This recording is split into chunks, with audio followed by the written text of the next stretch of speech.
I never imagined that my 65th birthday would become the day I finally understood what it meant to be seen.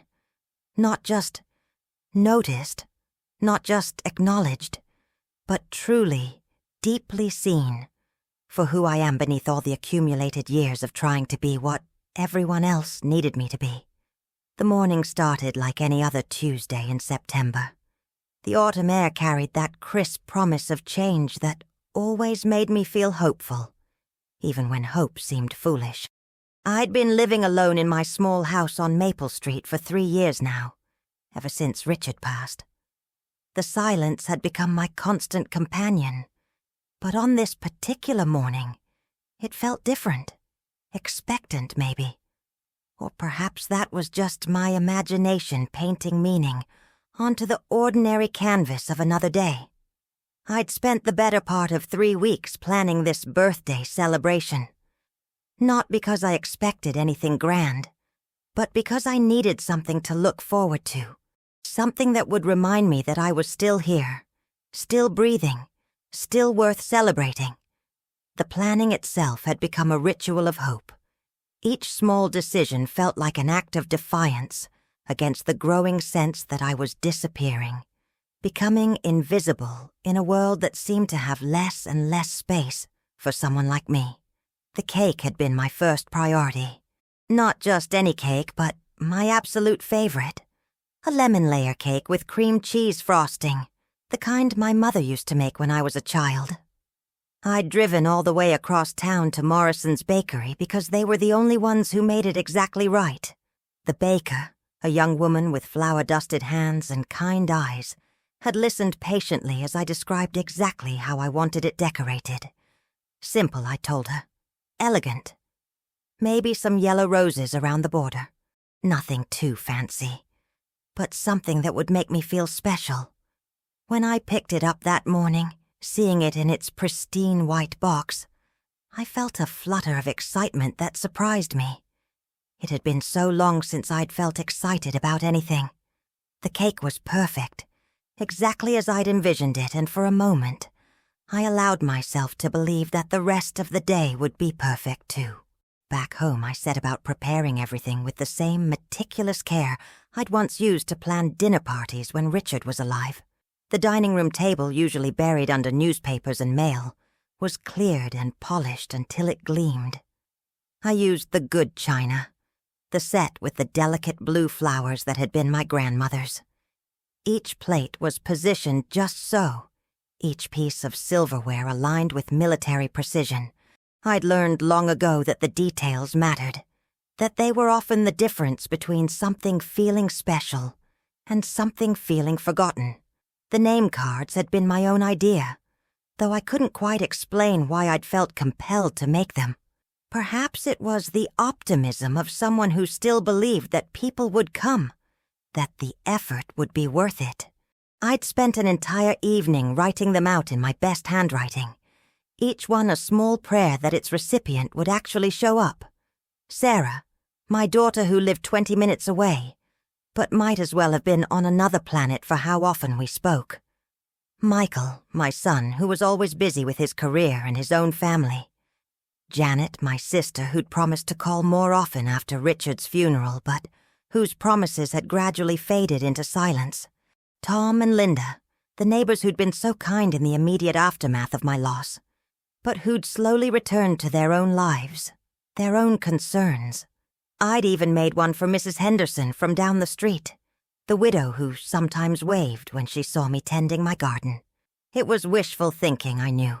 We'd never been close, had never shared more than pleasantries about the weather or complaints about the mail carrier, but I'd made the card anyway, just in case. By 5 o'clock, everything was ready. The table was set for 8, though I'd only invited 6 people. I'd learned over the years to prepare for unexpected guests, for the possibility that someone might bring a friend or a spouse. Hope, I'd discovered, was often found in the details of preparation, in the act of making space for more than you expected. I'd changed clothes 3 times before settling on the blue dress that Richard had always said brought out my eyes. It was getting a bit loose on me now. But it still felt right, still made me feel like myself. I'd even put on makeup, something I rarely bothered with anymore. The reflection in the mirror showed a woman who was trying, who still believed she was worth the effort. 6 o'clock came and went with no doorbell, no phone calls, no sounds of cars pulling into my driveway. I sat at the dining room table, my hands folded in my lap, watching the light outside slowly fade from gold to purple to black. The candles I'd lit for ambiance flickered in the silence, casting dancing shadows on the walls that seemed to mock my optimism. By 6:30 I was making excuses. Traffic was terrible these days. People were busy. Life gets in the way of the best intentions. I'd spent 65 years making excuses for other people's absence, for their inability to show up when it mattered. I was an expert at it by now. 7 o'clock arrived with the same devastating silence. I found myself staring at the name cards, these small pieces of paper that had represented hope just hours before, and now felt like evidence of my own delusion. Had I gotten the date wrong? Had I forgotten to actually invite anyone? But no. I'd called each person, had confirmed the time and date, had even reminded them the week before. The cake sat in the center of the table, perfect and untouched, its yellow roses beginning to look garish in the candlelight. I'd imagined this moment so differently. I'd pictured laughter and conversation, the warm chaos of people who cared about each other, gathered around this table.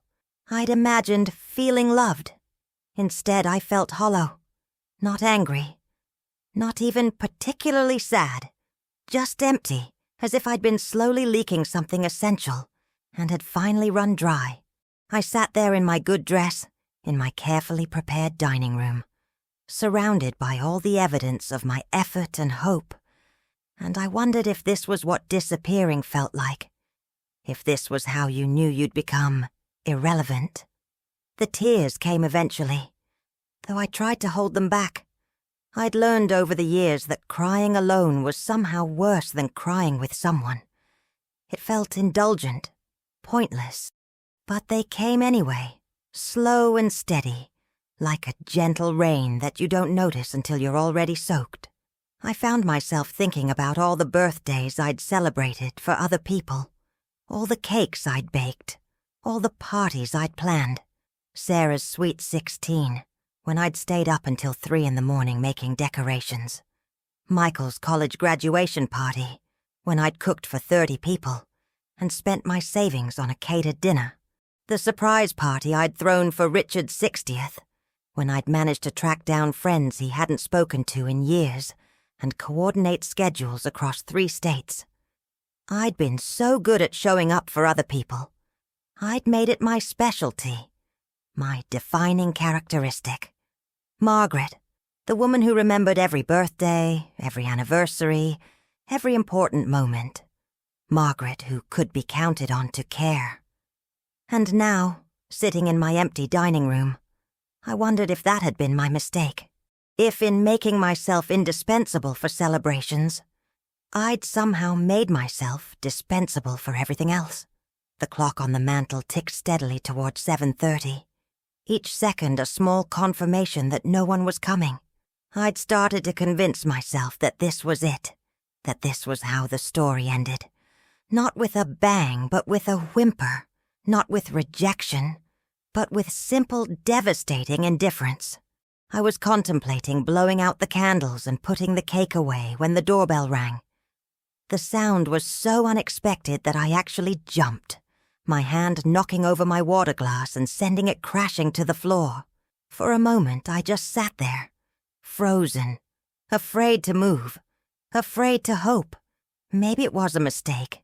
Maybe it was someone selling something or asking for donations. Maybe I'd imagined it entirely. But then it rang again, and I forced myself to stand, to walk to the front door, to peer through the peephole. What I saw made my heart skip in a way I hadn't experienced in years. It was Emma, my daughter-in-law, Michael's wife. She stood on my porch in a simple sweater and jeans, her dark hair pulled back in a messy bun, her face soft with something I couldn't quite identify. She wasn't holding a gift or flowers. She wasn't dressed for a party. She was just there, looking at my door with an expression that seemed to see straight through to my heart. I opened the door slowly, suddenly self-conscious about my dress, my makeup, the fact that I'd been crying. Emma looked at me with eyes that held no judgment, no pity, just a quiet understanding that made me feel simultaneously exposed and safe. "Emma," I said, my voice catching slightly. "I didn't expect. Michael didn't." She stepped closer, her hand reaching out to touch mine. Her skin was warm, real, grounding.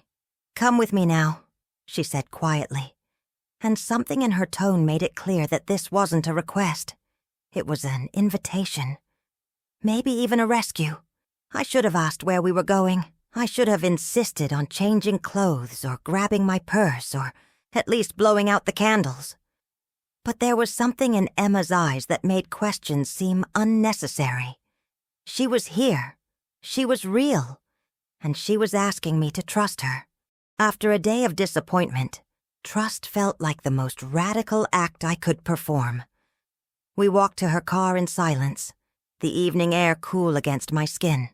I climbed into the passenger seat, my good dress rustling against the leather. And for the first time in hours, I felt something other than emptiness. Not excitement exactly, but a kind of curious anticipation. Emma started the engine and pulled out of my driveway, and I watched my house disappear in the side mirror, taking with it the evidence of my failed celebration and my carefully constructed expectations. The drive took us through parts of town I rarely visited anymore. We passed the old downtown district, where Richard and I used to walk on Sunday afternoons, past the park where I'd taken my children when they were small, past the coffee shop where I'd once met friends for weekly conversations that had gradually faded into memory. Emma didn't speak, but she didn't need to. There was something peaceful about the silence between us, something that felt chosen rather than imposed. After about 20 minutes, we turned onto a narrow road I'd never noticed before. It wound through a small stretch of woods, the trees creating a canopy overhead that filtered the headlights into patterns of light and shadow. I found myself leaning forward, curious about our destination, allowing myself to feel anticipation without the fear of disappointment that had colored so much of my day. The cottage appeared suddenly, like something from a fairy tale. It was small and charming, with warm light spilling from its windows and smoke curling from its chimney. Emma parked in the gravel driveway, and as we got out of the car, I could smell wood smoke and something else. Something sweet and familiar. "Where are we?" I asked, my voice barely above a whisper. Emma smiled, the first real smile I'd seen from her that evening. "Somewhere you're supposed to be," she said simply. She led me to the front door, which opened before we could knock. Inside, the cottage was magical. Candles were everywhere, casting warm, flickering light over comfortable furniture, and walls lined with books. Soft music played from somewhere I couldn't identify, something classical and soothing that seemed to wrap around me like a warm blanket. And there, on a small table by the window, was a single piece of paper. A note, written in handwriting I didn't recognize, but with words that seemed to reach directly into my soul. "You matter. You are loved." I stood there in the doorway, my hand still in Emma's, and felt something inside me crack open. Not break exactly, but open. Like a door that had been locked for so long I'd forgotten it was even there. The tears came again, but they were different this time.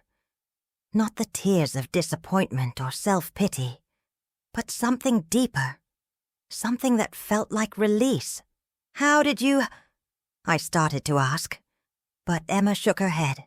"It doesn't matter how," she said gently. "What matters is that you're here, that you're seen." And I was. For the first time in years, maybe decades, I felt truly seen. Not as someone's mother or someone's wife or someone's neighbor, but as myself. As Margaret, the woman who loved lemon cake and autumn afternoons, and the way candlelight made everything look softer.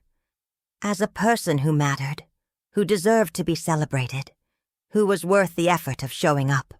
We spent the next several hours in that cottage by the lake, talking and laughing and simply being present with each other. Emma had thought of everything. There was wine, the kind I liked but never bought for myself. There was music, a playlist of songs that somehow captured exactly the mood I needed. There was food, simple but perfect, the kind of meal that felt like a gift. But more than any of that, there was conversation. Real conversation, the kind I'd been hungry for without even realizing it. Emma asked about my life, my dreams, my fears. Not in the polite surface-level way that most people asked, but with genuine curiosity and care. She wanted to know about the books I was reading, the garden I was planning for next spring, the places I'd always wanted to travel but never had. I found myself telling her things I'd never told anyone, not even Richard. About the novel I'd started writing years ago but never finished. About the art classes I'd always wanted to take. About the loneliness that had become such a constant companion that I'd almost stopped noticing it. About the way I'd been feeling invisible, like I was slowly fading from the world. Emma listened with the kind of attention that made me feel like every word mattered. She didn't try to fix anything or offer solutions. She just listened, and in her listening, I found myself being heard in a way I'd forgotten was possible. "I've been watching you," she said at one point, and I felt a flutter of surprise. Watching me. At family gatherings. At holidays. You're always making sure everyone else is happy, making sure everyone else feels included. But I've noticed that no one ever asks how you are. Really asks, I mean. Not just the polite version. I was quiet for a moment, absorbing this observation. It was true, of course. I'd spent so many years being the caretaker, the one who smoothed over awkward moments and made sure everyone felt welcome, that I'd forgotten how to be the one who needed care. I don't think I know how to be anything else, I admitted. Emma leaned forward, her eyes serious. Maybe it's time to learn. We talked about Michael then, about how busy he'd become with his career and his own family.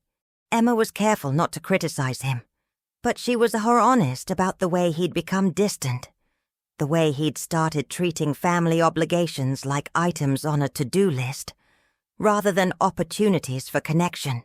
"He loves you," she said, "but he's forgotten how to show it.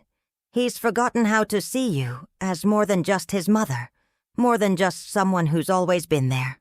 I nodded, recognizing the truth in her words.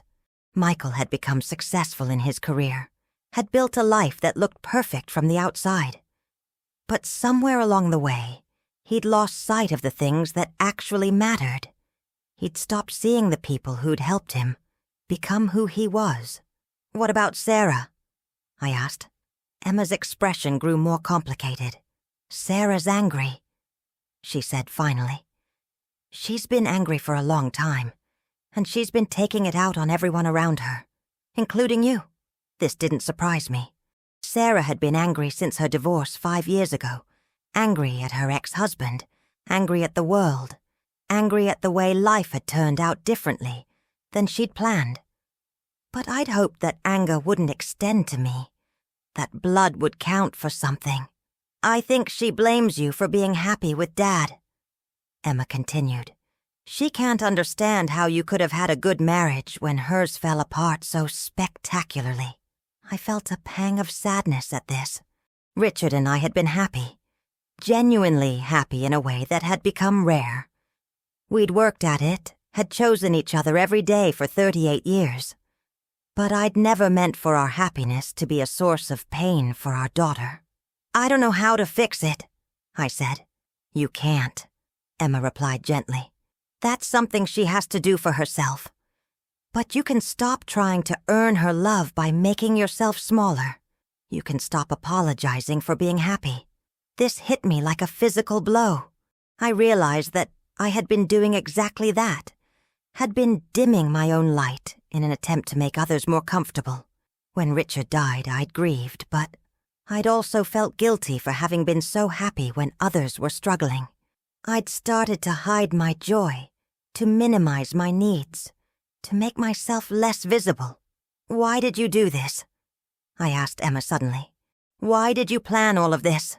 She was quiet for a long moment, looking out the window at the lake, which was just visible in the moonlight. "Because I see you," she said finally. "And I know what it feels like to be unseen." She told me then about her own family, about growing up as the youngest of 4 children, in a house where attention was scarce and love was conditional, about learning early that the way to survive was to anticipate other people's needs, to make yourself indispensable by being perfect, by never asking for anything. "I married Michael because he felt safe," she said, "because he seemed like someone who would see me, who would appreciate what I had to offer. But somewhere along the way, I realized that he'd learned to take care for granted, just like he'd learned to take you for granted." I reached over and took her hand. "You're not invisible to me," I said. She smiled, tears glistening in her eyes. "I know. That's why I had to do this. Because you showed me what it looked like to care, without expecting anything in return. You showed me what unconditional love actually looks like." We sat in comfortable silence for a while, listening to the music and the gentle sounds of the lake outside. I felt something shifting inside me, some fundamental change in how I understood my place in the world. I'd spent so many years defining myself by my relationships to other people, by how well I could meet their needs and expectations. But sitting here with Emma, I was beginning to remember who I was beneath all of that. "I have a confession," Emma said eventually. "This isn't just a random cottage. It belongs to my friend Rachel. She's an artist and she uses it as a retreat. When I told her what I wanted to do for you, she insisted we use it. She said it was exactly the kind of place where people remember who they are." I looked around the cottage with new eyes, noticing details I'd missed before. The easel in the corner, the shelves full of art supplies, the paintings on the walls that seemed to capture moments of quiet beauty. It was indeed a place where someone could remember who they were, could reconnect with the parts of themselves that had been buried under years of daily life.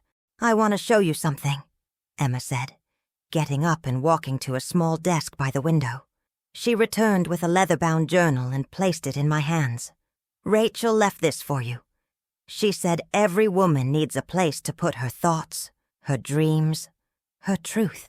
I opened the journal to find the first page inscribed with a simple message. "For Margaret, who deserves to be celebrated every day. May you find your voice and use it." It was signed by Rachel, someone I'd never met, but who had somehow seen fit to offer me this gift. "I don't know what to write," I said.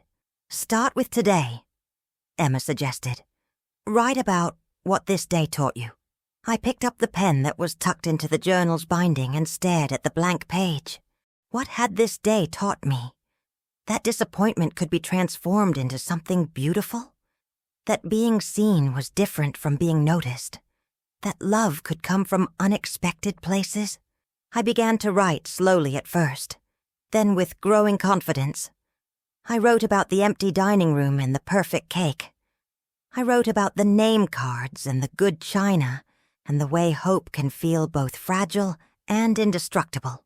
I wrote about Emma's unexpected arrival, and the drive through the woods and the cottage that felt like a secret garden. But mostly I wrote about the feeling of being seen, really, truly seen. Not as someone's mother, or wife, or neighbor, but as myself. As a woman with her own dreams and fears and desires.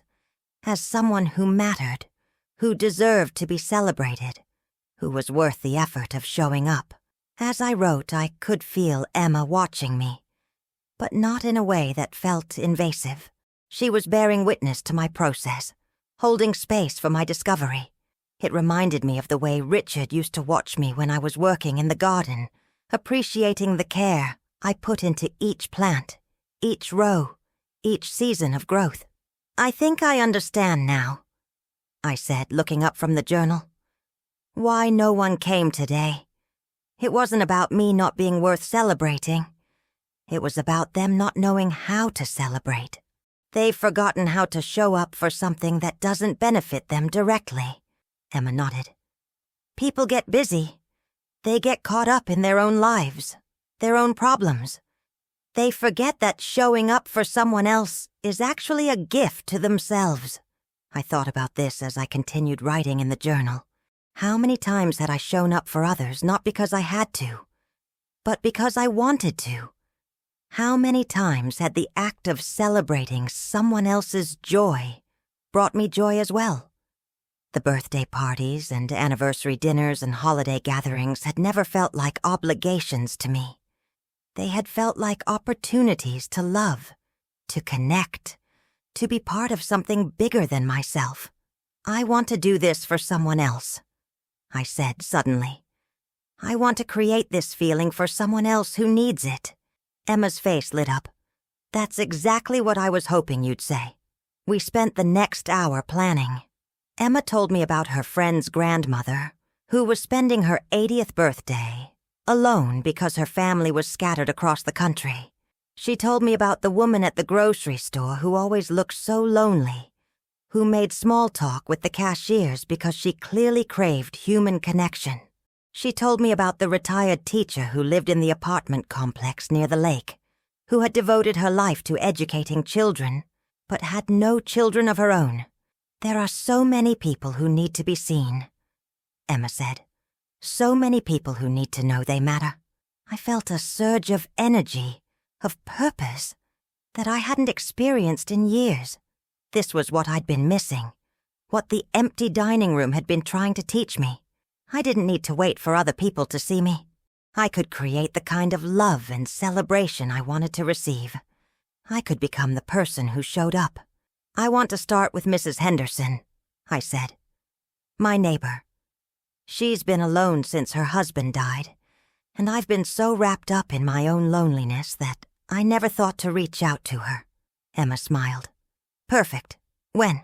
"Tomorrow," I said without hesitation. "I'm going to knock on her door and invite her for coffee.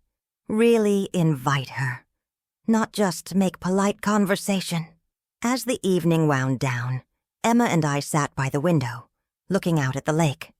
The moon was full, casting silver light across the water, and I could see why Rachel had chosen this place as her retreat. There was something magical about it, something that made you believe in possibilities. "Can I ask you something?" I said to Emma. "Of course.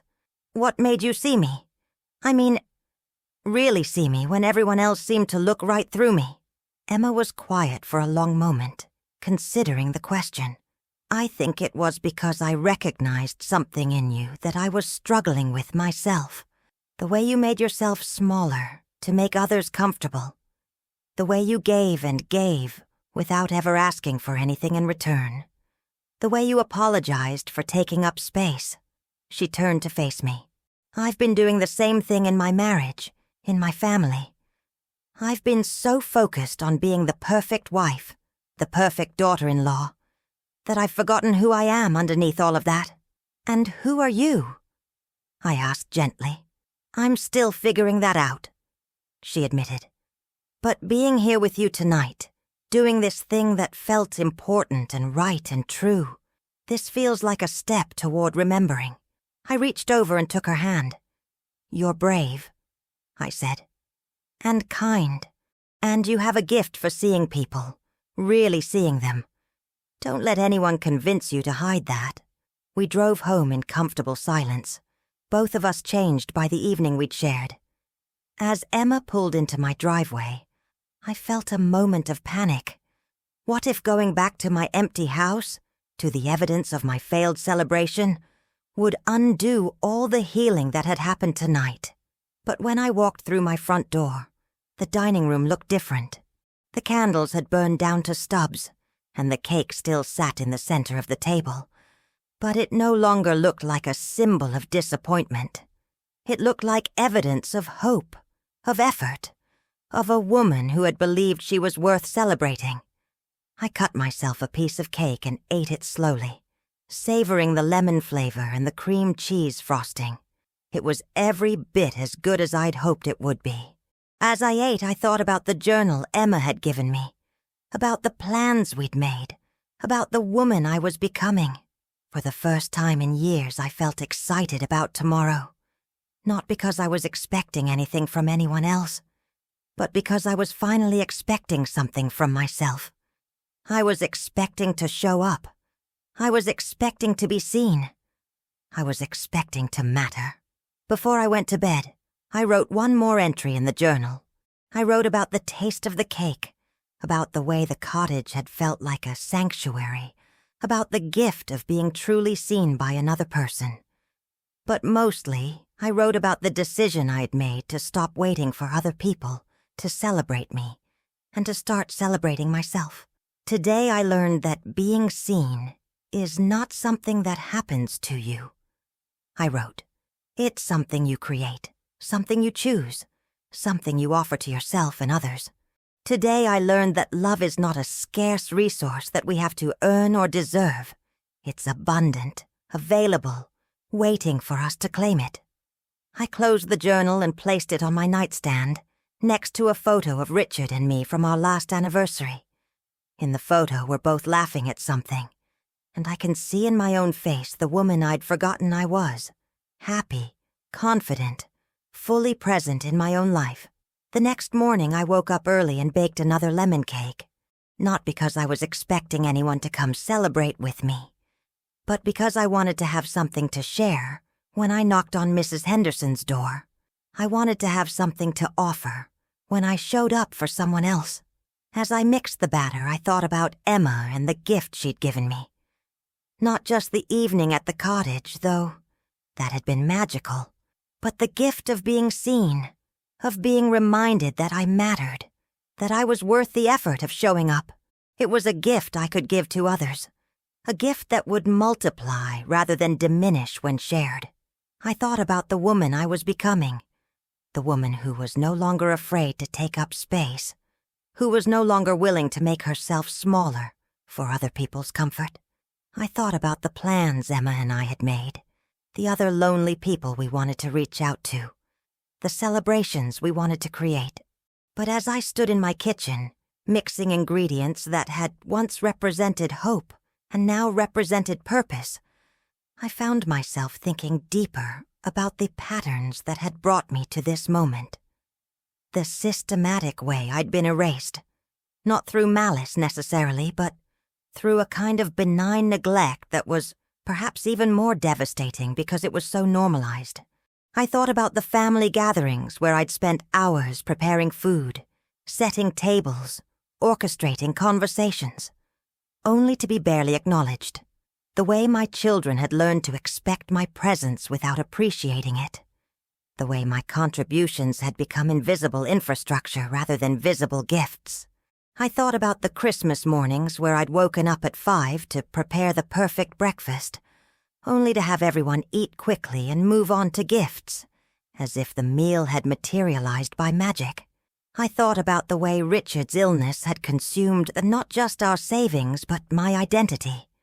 How I'd become the caregiver first and Margaret second. How even well-meaning friends had stopped asking about my interests, my dreams, my inner life. How I'd learned to hide my own needs so completely that I'd forgotten I had them. But more than that, I thought about the way I'd participated in my own erasure. The way I'd smiled and nodded when my opinion was dismissed. The way I'd made myself smaller in conversations, deflecting attention away from myself even when I had something meaningful to contribute. The way I'd apologized for taking up space, for having needs, for existing in ways that might inconvenience others.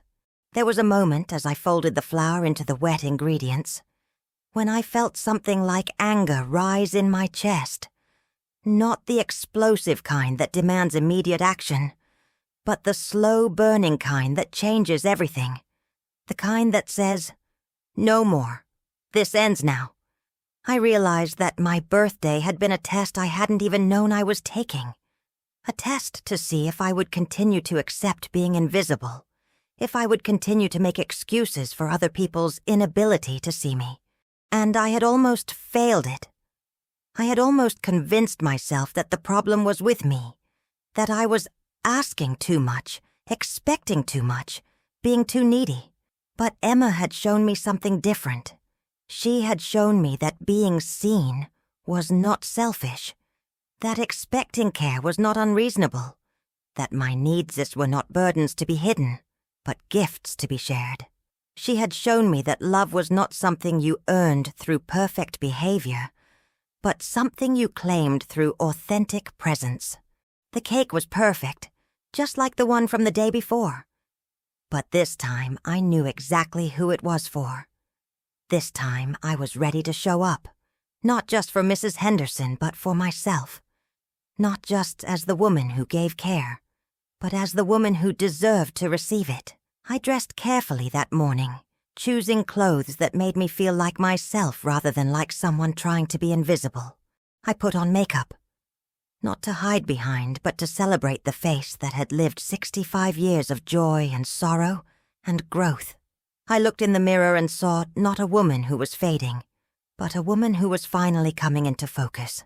The walk to Mrs. Henderson's house felt different than any walk I'd taken in years. I wasn't hurrying to get somewhere else, wasn't thinking about the next task on my list.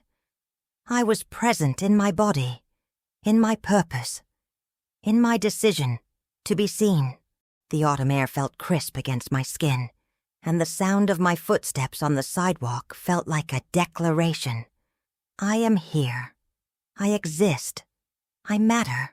When I knocked on Mrs. Henderson's door, I felt a flutter of nervousness, but underneath it was something new. Confidence.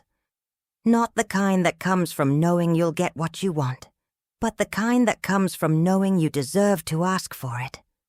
Mrs. Henderson opened the door slowly, her eyes widening when she saw me standing there with the cake. She was smaller than I remembered, frailer, but her eyes were sharp and curious. "Margaret," she said, surprise evident in her voice. "What a lovely surprise." "I made this cake," I said, holding it out to her. "And I was hoping you might share it with me. I was hoping we might have coffee together, maybe get to know each other better." There was a moment of silence, and I felt the old urge to fill it with apologies, explanations, ways to make my request smaller and easier to refuse. But I resisted. I stood there with my cake and my invitation and my newly claimed right to take up space. And I waited. "That would be wonderful," Mrs. Henderson said finally, her voice warm with something that might have been relief. "I was just thinking how quiet the house feels today. Come in, come in." Her house was neat and comfortable, filled with the kind of furniture that spoke of a life well lived. Photographs covered every surface, and I found myself studying them as she prepared coffee. Children and grandchildren, I assumed, though I'd never seen any of them visit. "They live far away," she said, following my gaze. "My daughter's in California. My son's in Texas. They call on holidays, send cards on birthdays, but it's not the same as having someone to share cake with on a Wednesday morning." I nodded, understanding more than she could know. We sat at her kitchen table, the cake between us, and began to talk. Really talk. Not the polite surface conversations we'd had before. She told me about her husband, who died 4 years ago, after a long battle with dementia. She told me about the loneliness that had become her constant companion, about the way she'd started talking to her cat, just to hear a voice in the house. I told her about Richard, about the way his death had left me feeling untethered. I told her about the birthday party that no one had come to, about the way I'd been feeling invisible, erased. I told her about Emma and the cottage and the night that had changed everything. As we talked, I realized that Mrs. Henderson was not just lonely, but isolated in a way that I was only beginning to understand. She had been the professor's wife for so long that when her husband died, she'd lost not just her companion, but her primary identity. She had been defined by her relationship to him, and now she was struggling to remember who she was on her own. "I used to paint," she said suddenly, looking out the window at her small garden. "Before I married Harold, I was quite good at it. I had dreams of being an artist, of having my own studio, of creating something beautiful. What happened to that dream?" I asked gently. She was quiet for a long moment. "Life happened. Marriage, children, responsibilities. Harold was building his career and I was supporting him. My painting became a hobby, then a memory, then something I told myself I would return to someday. And now I'm 78 years old, and someday feels like it's already past." I looked at her, this woman who had been my neighbor for years without my really seeing her, and I felt something shift inside me. "What if someday is today?" I said. She looked at me with surprise. "What do you mean?" "I mean, what if we stopped waiting for the right time, the right moment, the right circumstances? What if we decided that we've waited long enough?" Over the next several hours, Mrs. Henderson and I talked about dreams deferred, about the ways women of our generation had been taught to put everyone else's needs before our own. We talked about the guilt we felt when we wanted something for ourselves, about the way we'd learned to apologize for having desires, ambitions, needs. "I have art supplies," she said suddenly, "in the closet upstairs. I bought them years ago, thinking I would start painting again, but I never did. Let's go look at them," I said. We climbed the stairs to her spare bedroom, and she opened a closet that was filled with canvases, brushes, paints, and easels. Everything she needed to begin again, just waiting for her to claim it. "It's been so long," she said, touching a brush with reverence. "I don't know if I remember how." "You don't have to remember," I said. "You just have to begin." That afternoon, we set up an easel by the window in her living room. Mrs. Henderson selected a canvas and began to paint, tentatively at first, then with growing confidence. I watched her face change as she worked, saw her become more present, more alive, more herself. "I'd forgotten," she said as she mixed colors on her palette. "I'd forgotten how this felt." "What does it feel like?" I asked. "Like coming home to myself." I understood exactly what she meant. Sitting there in her living room, watching her reclaim a part of herself that had been buried for decades, I felt the same sense of homecoming. Not because I was painting, but because I was witnessing, supporting, celebrating someone else's journey back to themselves. We made plans to meet again the following week, for Mrs. Henderson to continue painting and for me to bring another cake. But more than that, we made a commitment to seeing each other, to showing up for each other, to refusing to be invisible any longer. Walking home that afternoon, I felt something I hadn't experienced in years. The deep satisfaction of having made a real connection, of having offered something meaningful to another person. But unlike all the other times I'd helped someone, this didn't feel like self-sacrifice. It felt like self-expression. That evening I called Emma to tell her about my afternoon with Mrs. Henderson. She listened with the same careful attention she'd shown me at the cottage, and I could hear the smile in her voice when I described the transformation I'd witnessed. "You're doing exactly what I hoped you would do," she said. "You're becoming the person who shows up. I'm becoming the person I was meant to be," I corrected. I think she was always there, just buried under years of trying to be what everyone else needed. And now I'm excavating. I'm digging her out and letting her breathe. Over the following weeks, I began to reach out to other people in my community. The retired teacher Emma had mentioned, who lived alone in the apartment complex by the lake. The woman at the grocery store who always looked lonely. The man who sat alone at the coffee shop every morning, reading the newspaper with the careful attention of someone who had nowhere else to be. Each connection felt like a small act of rebellion against the forces that had taught me to be invisible. Each cake I baked, each invitation I extended, each conversation I initiated was a declaration that I existed, that I mattered, that my presence in the world was not just tolerated but valuable.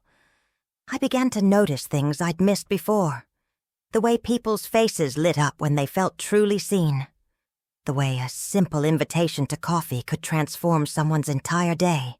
The way showing up for others was actually a way of showing up for myself, of claiming my right to be present in my own life.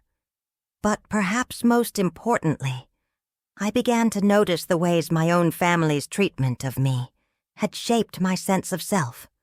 The way I'd learned to accept crumbs of attention and call it love. The way I'd made myself smaller to make others more comfortable.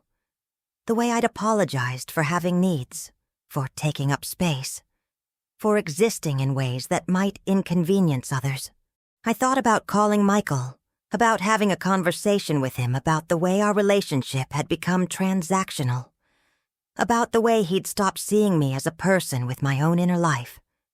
I thought about reaching out to Sarah, about trying to bridge the gap that had grown between us. But I realized that those conversations would have to wait until I was stronger, until I was more sure of my own worth.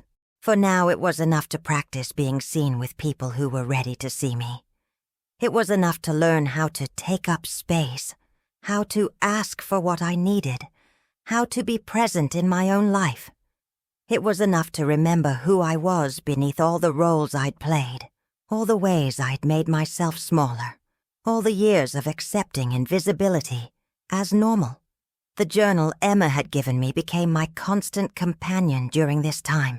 Every evening I would write about the day's discoveries, the small moments of connection, the ways I was learning to be present in my own life. I wrote about the fear that sometimes gripped me when I thought about truly claiming my space in the world, about the way I still sometimes caught myself apologizing for existing. But I also wrote about the moments of joy, the deep satisfaction of authentic connection, the way it felt to be truly seen and to truly see others. I wrote about the woman I was becoming, the woman who was no longer afraid to take up space, who was no longer willing to make herself invisible for other people's comfort. One evening, about a month after my birthday, I was sitting in my garden, writing in my journal as the sun set behind the trees. The garden had become my sanctuary, the place where I felt most like myself. I'd spent the day with Mrs. Henderson watching her work on a painting that was becoming more beautiful with each session. I'd had coffee with Eleanor, the retired teacher, who had started volunteering at the library and was glowing with renewed purpose. I'd received a thank you card from the woman at the grocery store, who had been so touched by my invitation to join our weekly coffee group that she'd written me a letter. As I wrote about these connections, about the small community of previously invisible people who were now seeing and being seen, I realized that my birthday had been exactly what I'd needed it to be. Not a celebration of who I had been, but a catalyst for who I was becoming. The woman who had sat in her empty dining room just weeks before, surrounded by the evidence of her own invisibility, felt like a stranger to me now. Not because I'd rejected her, but because I'd honored her. I'd heard her cry for help, her desperate need to be seen, and I'd responded not with pity, but with action. I thought about the lesson I'd learned on my 65th birthday, that being seen, being loved, being celebrated, these were not things that happened to you if you were lucky or deserving. They were things you created, things you chose, things you offered to yourself and others every single day. The cake was perfect, just like the one from the day before. But this time, I knew exactly who it was for. This time, I was ready to show up, not just for others, but for myself. Not just as the woman who gave care, but as the woman who deserved to receive it. Not just as someone who existed on the margins of other people's lives, but as someone who deserved to be at the center of her own. As the weeks turned into months, I began to understand that my transformation wasn't just about learning to be seen. It was about learning to see myself clearly, perhaps for the first time in my adult life. The woman who had spent decades making herself smaller, apologizing for her needs, deflecting attention away from herself even when she had something meaningful to contribute. She had been a survival mechanism, not an authentic self. I began to recognize the patterns that had shaped my invisibility, the way I'd learned as a young woman that being too much was dangerous, that having opinions or needs or desires made me difficult, demanding, unlovable, the way I'd absorbed the message that my value lay in what I could do for others, not in who I was as a person, the way I'd become an expert at reading rooms, at sensing what others needed, at adjusting my presence to make everyone else comfortable.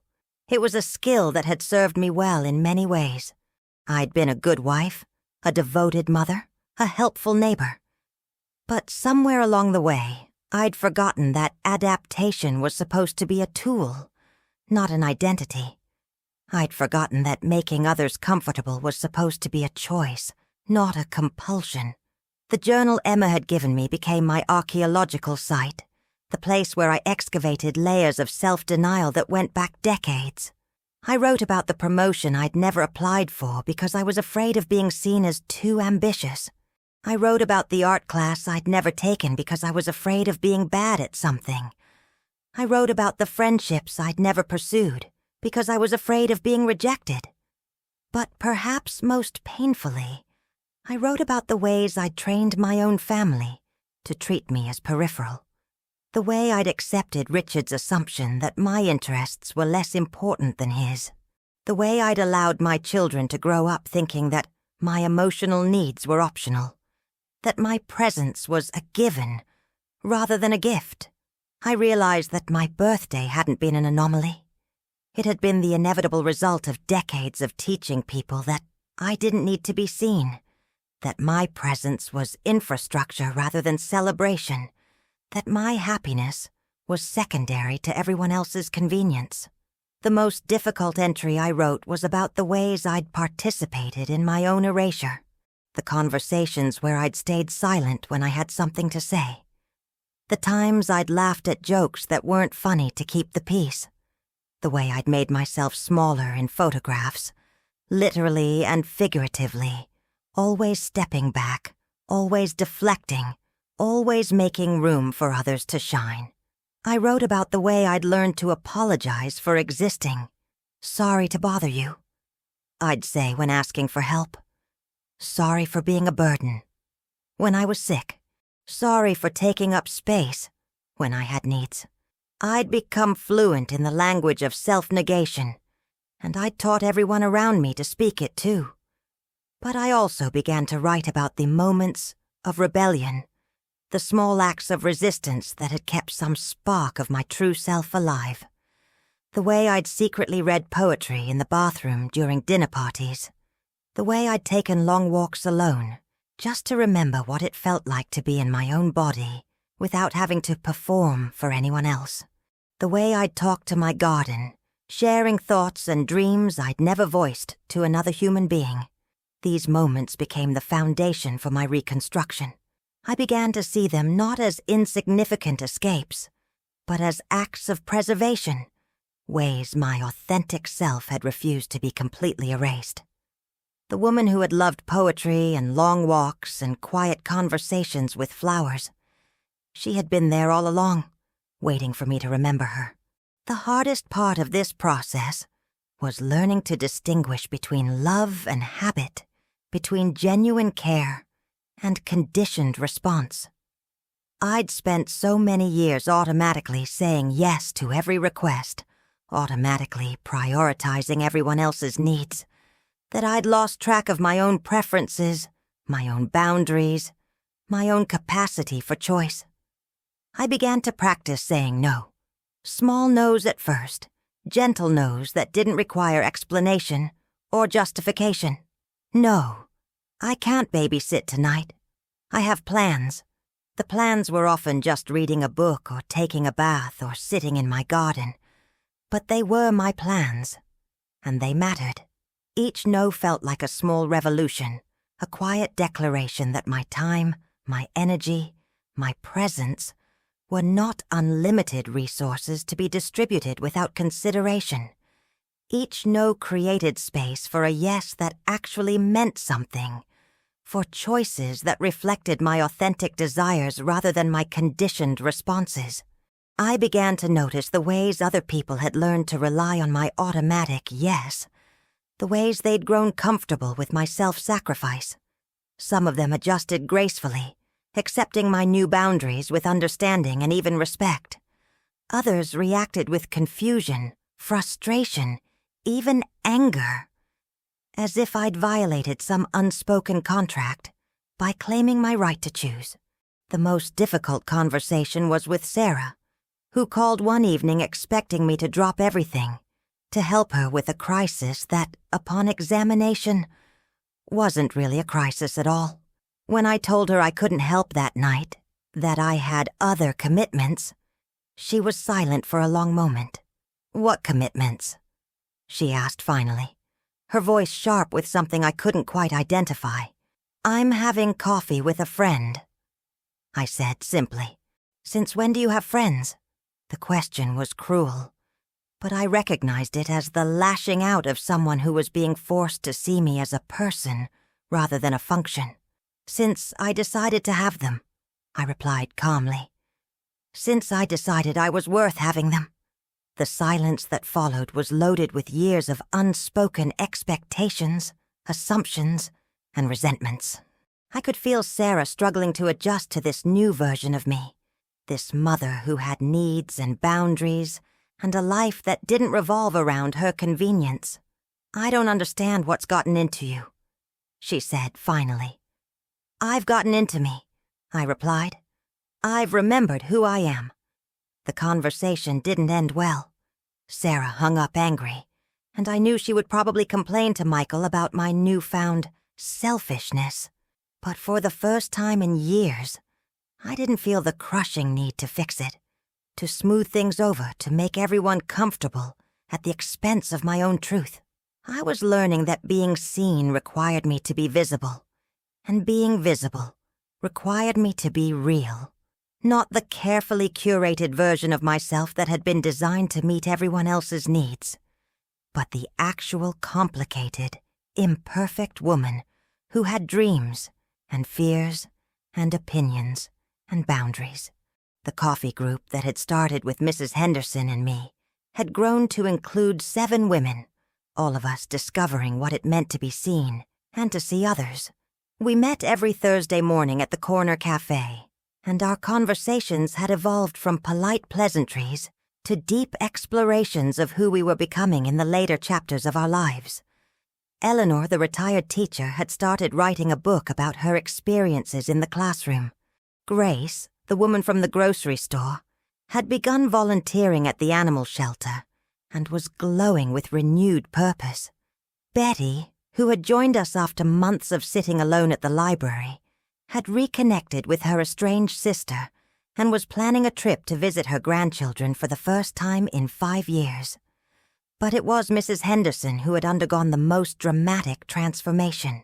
Her paintings had evolved from tentative sketches to bold, confident works that captured the beauty she saw in everyday moments. She'd started selling them at the local art fair, not because she needed the money, but because she needed the recognition, the validation that her vision mattered. "I feel like I'm waking up from a very long sleep," she told us one morning, her eyes bright with excitement about a new painting she was planning. "I feel like I'm finally living instead of just existing." I understood exactly what she meant.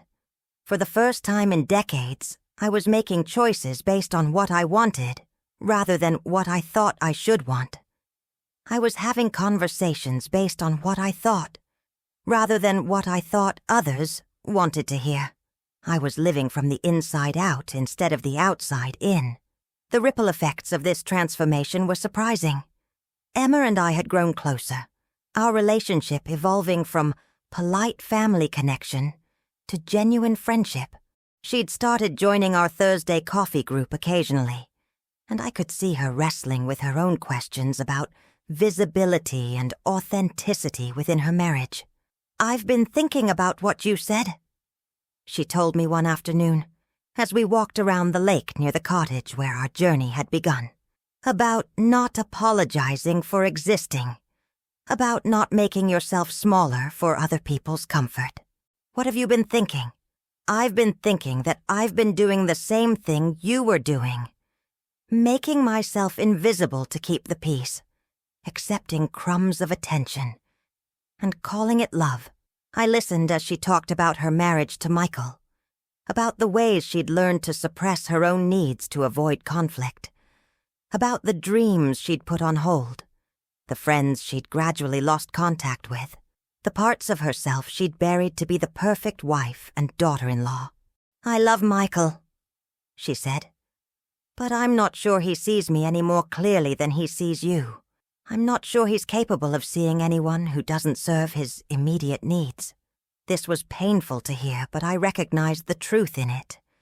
My son had learned from his father, and perhaps from me, that women were supporting characters in the drama of his life rather than protagonists in their own stories. He'd learned that love was something you received rather than something you actively chose to give.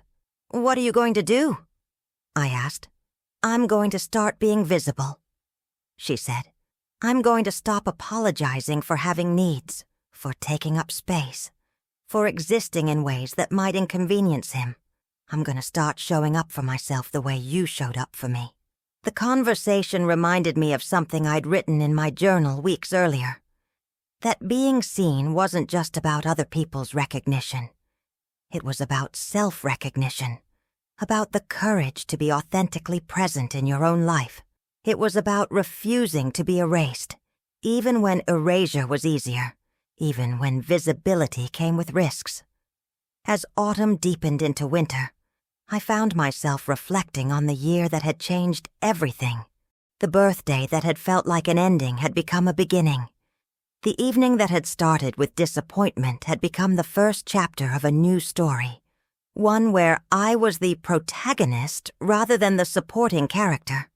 I thought about the woman I'd been a year ago, the woman who had apologized for existing, who had made herself smaller to accommodate everyone else's comfort. I felt compassion for her, understanding now that she'd been doing the best she could with the tools she'd been given. But I also felt relief that she was no longer the only version of me available to the world. The woman I was becoming was bolder, more authentic, more willing to take up space. She was also more selective about where she spent her energy, more protective of her time and attention, more insistent on reciprocity in her relationships. She was learning to distinguish between being helpful and being used, between being loving and being convenient. On the anniversary of my 65th birthday, I threw myself a party. Not because I expected anyone to come, but because I wanted to celebrate the woman I'd become. I invited my Thursday coffee group, Emma, and even extended an invitation to my children, though I made it clear that their presence was welcome, but not required for my celebration to be complete. The party was small but perfect. Mrs. Henderson brought one of her paintings as a gift, a beautiful piece that captured the cottage by the lake, where my transformation had begun. Eleanor gave me a first edition of a poetry book I'd mentioned loving.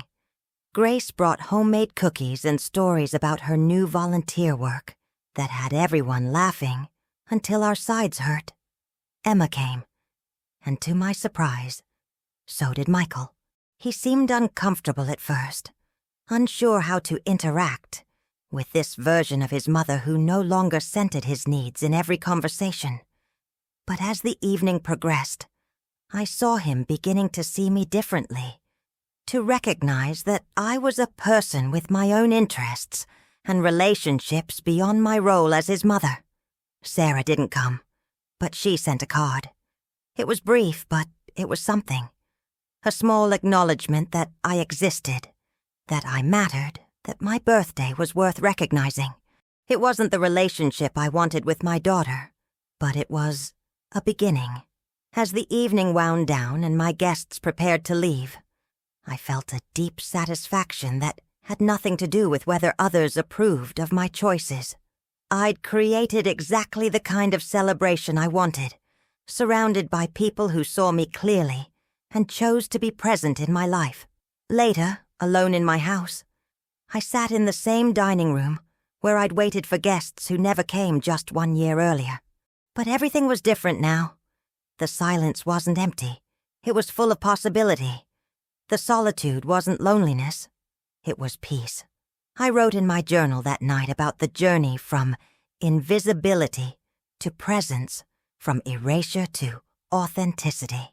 I wrote about the courage it took to be seen, the strength required to refuse to be diminished, the daily choice to exist fully in a world that often preferred women like me to be quiet and convenient.